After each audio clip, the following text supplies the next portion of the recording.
Imagine watching your cousin bleed to death with your own eyes. You are born into the most dangerous country on the planet there has ever been for a young black man. And the only thing standing between you and darkness is a leather ball and a space you swear to protect with your life. This is the heartbreaking story of Ronwen Williams, a boy from Glevendale, a forgotten town on the edge of Port Elizabeth. He was born in 1992 in the dying breath of the apartheid, and back then, survival for a young black man was never promised. His childhood was something every South African boy had to fight to keep against poverty, drugs and gangs that wanted to swallow him whole. When Ronwen was only 10 years old, he watched his cousin get shot and bleed out in front of his own eyes. Then, football stopped being a game and became the only place the violence could not follow him. Before he was even a teenager, he made the hardest choice a boy can make and left his home, his friends, and his streets behind to chase something he could not yet see. He climbed the academies of small South African clubs and grew into one of the brightest young goalkeepers the nation had ever produced. And for the first time, the dream had weight in his hands, close enough to hold, but real enough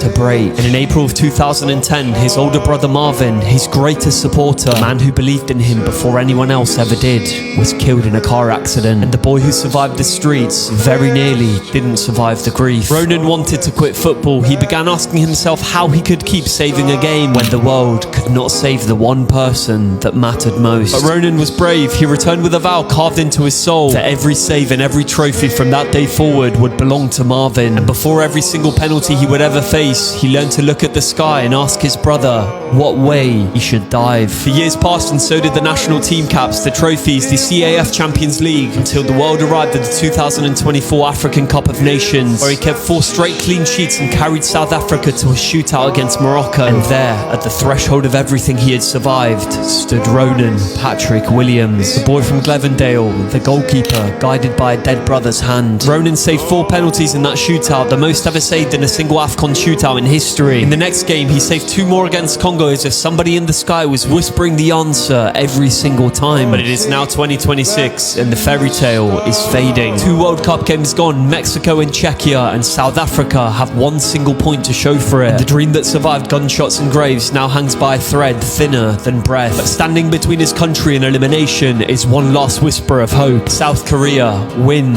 or go home. Minute by minute, the shots come, and Ronwen Williams answers every single one of them. South Africa then go ahead until the final whistle tears the air open. For the first time in its entire history, South Africa walks into the knockout stage of a World Cup. A nation forced to its knees, 60 million people screaming a single name, and in the middle of it all stands a man who looks up past the floodlights into the only place that has ever held the people he loved. But the cruelty of football is the truth that everything Ronwen built was for 2 men who could no longer see it. A cousin who died on a Glevendale street before he could grow up, a brother who died in April before his